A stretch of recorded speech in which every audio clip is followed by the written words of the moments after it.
The freedom of the soul beyond social constructs. Close your eyes for a moment and imagine who you would be if no one had ever told you who to become. Before the labels, before the expectations, before the quiet pressure to fit inside invisible lines.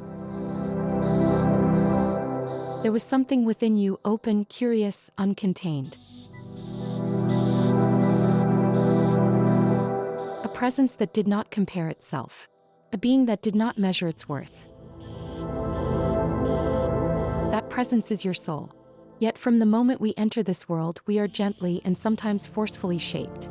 We are given names, identities. We are taught what is acceptable, what is admirable, what is shameful. We are shown a map of success and warned not to wander too far from its roads. Be realistic. Be responsible. Be productive. Be normal. And so we learn. We learn how to adjust our voice, how to edit our emotions, how to wear versions of ourselves that are easier for others to understand.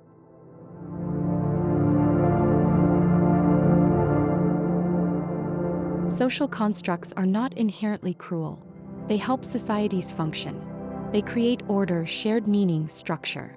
But over time, something subtle happens. The structures we were meant to use begin to use us. We forget that we are participating in a system, and we begin to believe we are the system. We say, I am my career.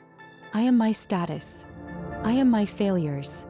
I am what others think of me.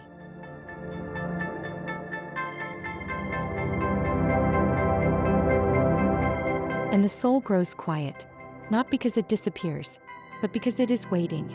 Waiting for a pause in the noise. Waiting for a moment when you feel the subtle discomfort of living slightly misaligned.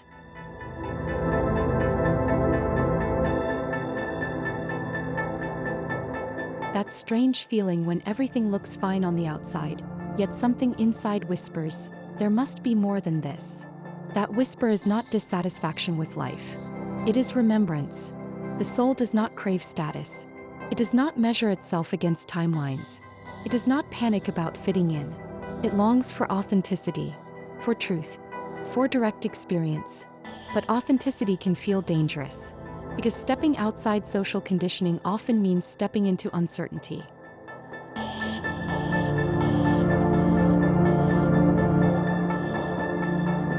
It may mean disappointing others. It may mean releasing identities you worked hard to build. And the ego fears that. The ego survives through belonging, through validation, through being seen in a certain way. It builds a self-image constructed carefully from feedback, comparison, and adaptation. But the soul does not survive. It simply is.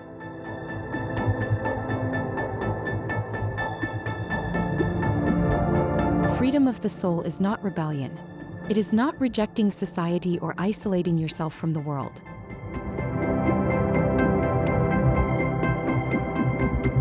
It is something quieter. It is awareness. It is recognizing that you can play a role without being trapped by it. You can have a profession without reducing yourself to it.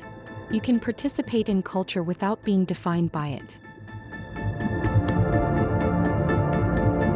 Imagine wearing a costume for a play. You fully embody the character. You speak the lines. You move with conviction. But deep down, you know this is not the totality of who you are.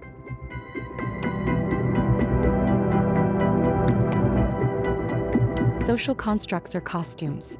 They're useful, but they are not your essence. The moment you see them as costumes, something shifts. The pressure softens. Comparison loosens its grip. Fear of judgment loses some of its authority. You begin to make choices not from fear of exclusion, but from alignment. Alignment feels different, feels steady, less frantic. You stop asking, how should I be seen? And start asking, what feels true? And sometimes what feels true is simple. Rest when others demand constant productivity. Speak gently in a culture that rewards noise. Choose depth in a world addicted to speed. When the soul begins to breathe freely, you notice something unexpected. You become less reactive.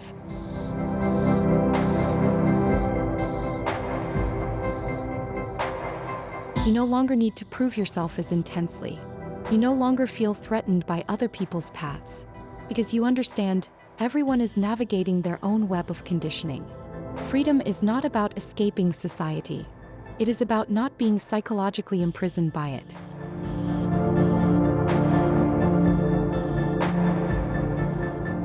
You can sit in an office and still be free.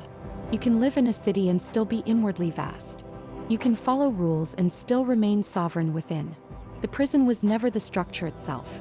It was unconscious identification.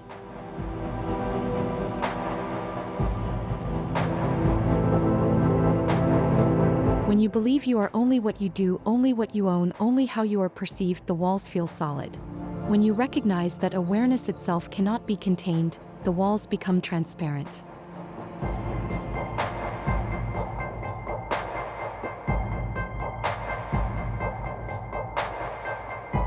And then something beautiful happens. You begin to create instead of conform, to relate instead of compare, to express instead of perform. You stop chasing worth because worth was never absent. The soul's freedom is not dramatic. It does not shout. It does not demand applause. It feels like returning home to yourself. A quiet confidence, a deep breath, a sense that even if the world misunderstands you, you have not abandoned your own truth.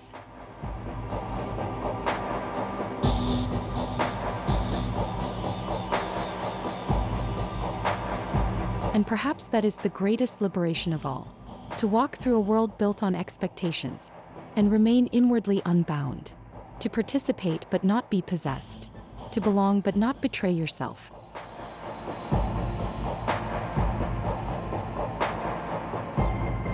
To love without shrinking.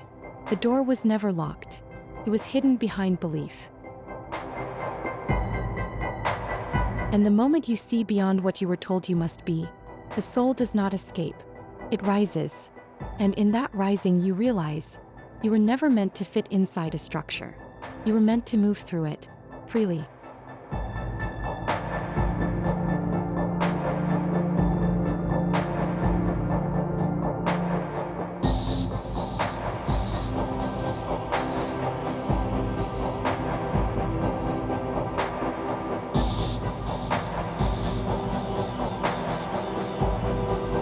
Thank you for watching. Have a nice day. Bye.